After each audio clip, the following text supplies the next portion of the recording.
Hey, what's up, you? On Twitter, you know that I'm obsessed with Blackbeard, and if you've read my free guide, you've probably been asking what's more, and this is the ultimate Blackbeard resource, which is a conglomeration of data that I just basically took from 100 high-ranked simulator games off the OPTCG sim, and I took this data to figure out how do the best Blackbeards play Blackbeard, and this is a deep dive into that. So right here we're looking at my advanced guide on Blackbeard, and this you can find available on my waifuwaves.shop website, where you can get a free sample of this guide if you'd like to check it out, and free samples of future guides coming out. On top of that, this guide's really cool in the way that I'm offering for such a small price point. You get 6 matchup overview, something that a lot of creators don't do, and you're going to see why it's so useful, because I'm going to give you the first matchup, and you're going to see how the breakdown's super useful and will help you win more games. So it's for the price of $2.99, you can get this whole thing. Anyway, that's my little sales pitch, but let's go over the guide. You can also just listen to this video for free and try to gain as much knowledge as you can. Alright, so why is this guide different? Most guides generalize based off of limited testing or theory. This guide's different because I've just looked at 100 rank games. I wrote down all their curves. I wrote down the plays they do. I wrote down what units they prioritize removing. And this is just based off of data.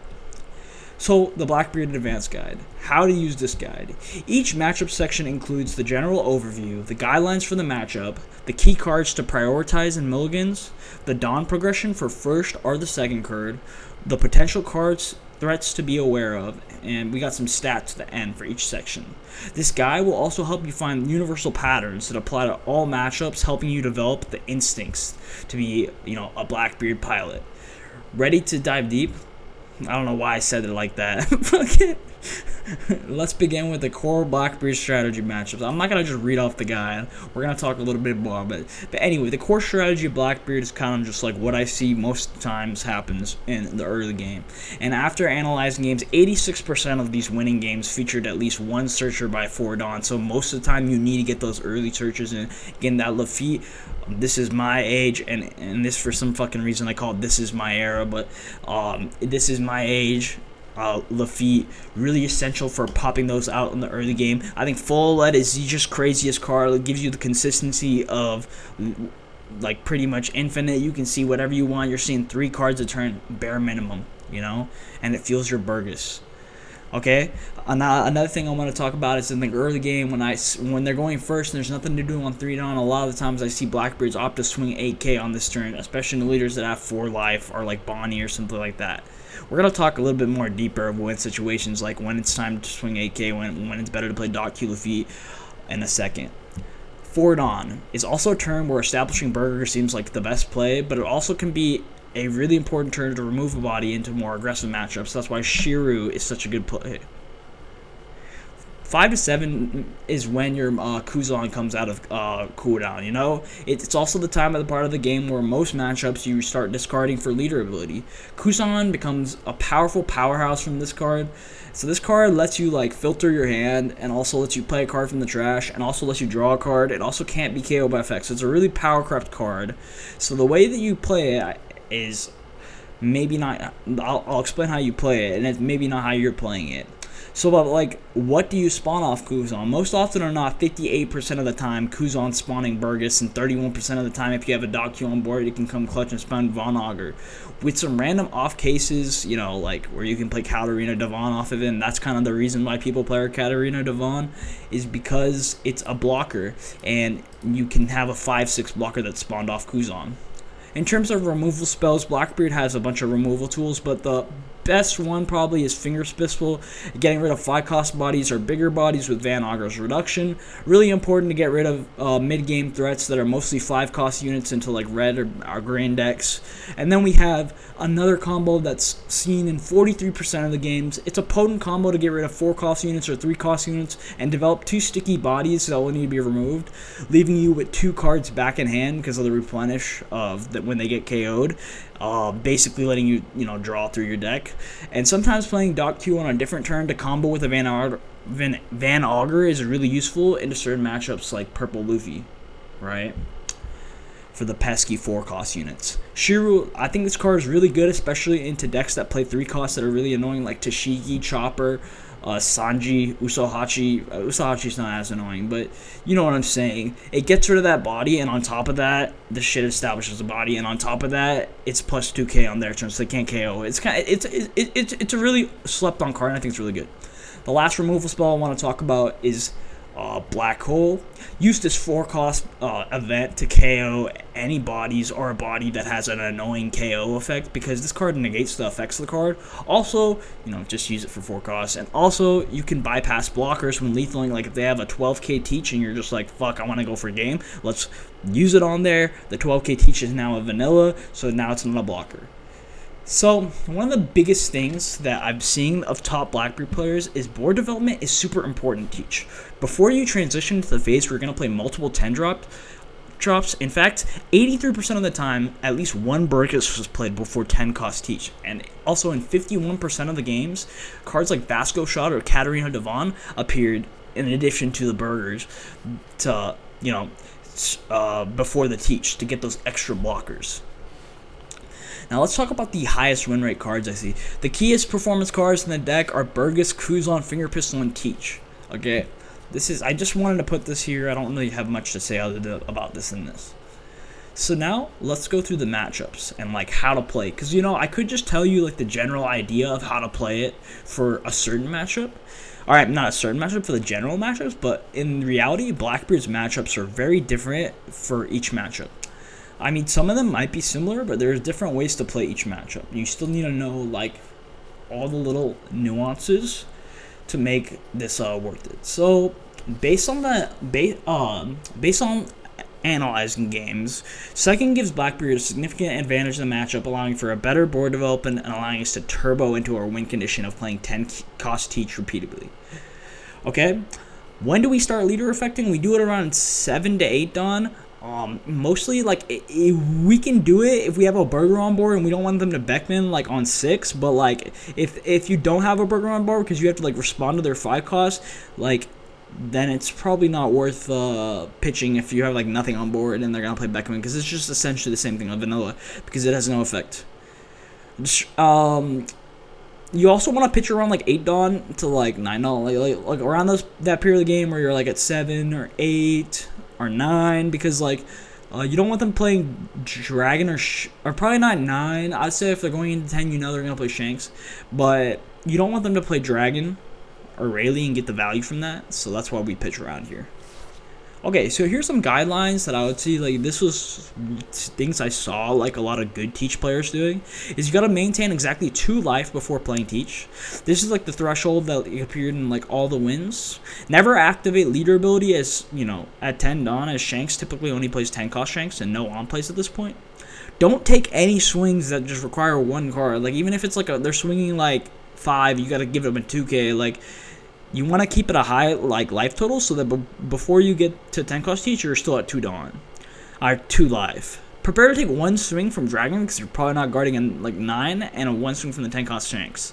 So just keep that in mind. Playing Vasco Shot earlier prevents like these big swings, these chunky swings. Like you can just play it out with a combo with a Kuzon or something like that, and then you can guard with 2k counters to preserve life.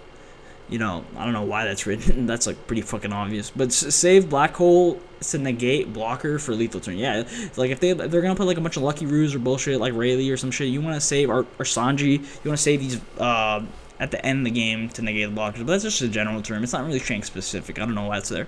So first curve, you're gonna want to play Lafitte on dawn 1, and then on dawn 3, you're gonna want to rest Lafitte to search. Play another searcher. Swing 6 to 7k. And then on dawn 5, you're gonna play Kuzon. You're gonna trash your you're gonna play Kuzon, and Kuzon can play Shiryu off of Kuzon if Sanji's present, or you can just play Burger off of Shiryu, which is great.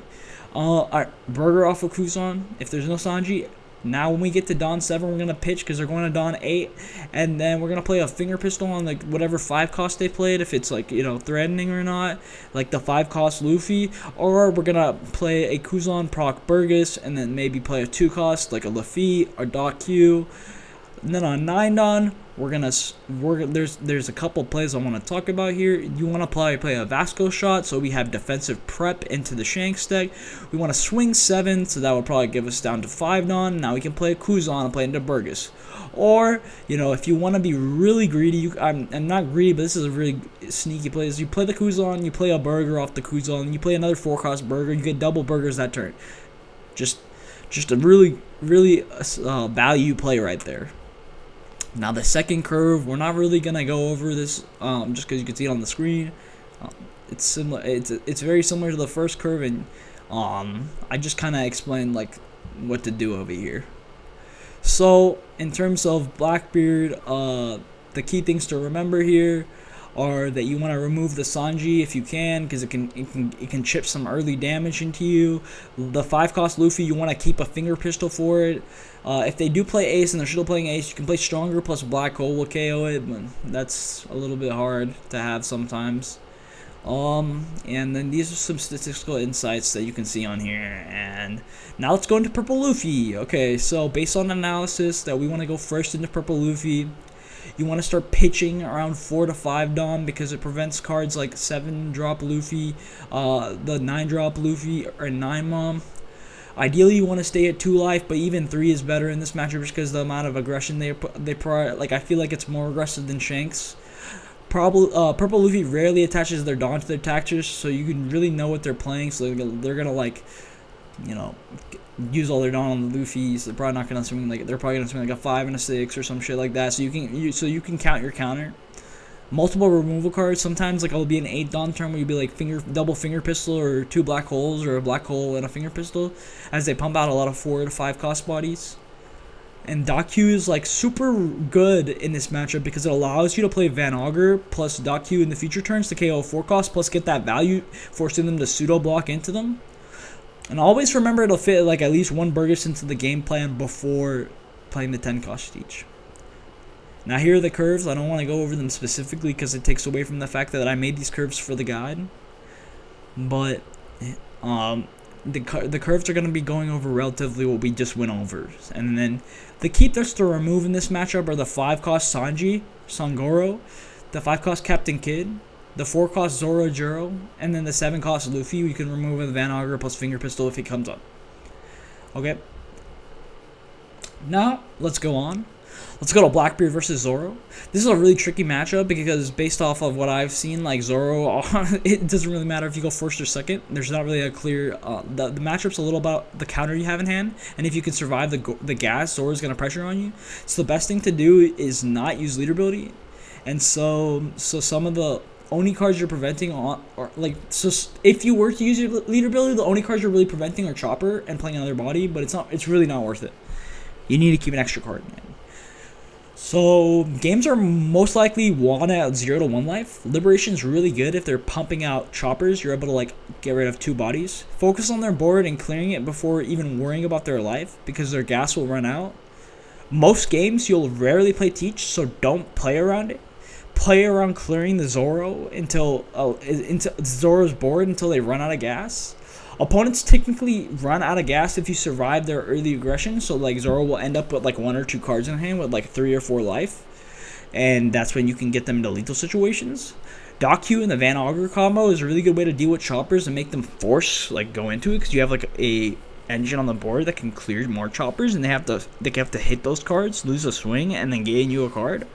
And don't forget to save a 5 finger pistol for 5-cost Luffy because a lot of these decks are playing it. Now, some of the things I wanted to go over are the first curve and the second curve. I don't want to say like 10-cost Teach is never played, but most games like you don't want to play it. So a lot of the game is just going to be spending these turns from 3 to 9 Dawn on clearing their board. So just keeping their board clean and then trying to prevent them from outgassing us. So the key threats to remove are you want to prioritize killing the spawning chopper because it can spawn another body, and then remember to keep a finger pistol for the 5-cost Luffy, just because again the cancer card. Now Blackbeard versus Bonnie. Based on the analysis, I found out going first into Bonnie is way more consistent. Against Bonnie, you want to delay the leader ability until 10 Dawn for 10 cost Doflamingo, or 7 to 8 Dawn if you're scared of Hody Jones. The guidelines is you want to stay against, again, two life threshold before Teach. Tashigi is a must-remove body in 70% of the games they were winning. They had to get rid of it. Smoker is another priority remove target, but even more than that is Tashigi. Keeping Bonnie at a high life actually benefits you, because most of the game they're at this high life and they don't have that big of a hand size. So if they run out of things to play, they probably don't have it or they don't have the searches.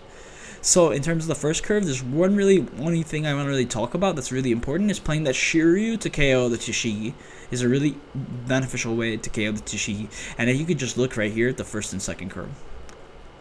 And then the key threats to remove is that there's 3 cost Tashigi to remove with Shiro. Van Augur Araku, our finger pistol. It looks like most of the time, 40% of the time, they removed it with Shiryu. And then there's also Smoker, second priority, most of the time remove with finger pistol. And then there's 8 cost Kid, which you probably don't want to remove unless it's really easy. You can Van Augur finger pistol it. But most of the time, you can, and also if they have multiples, you can go Black Hole to negate the effects at the end of the game to go for game.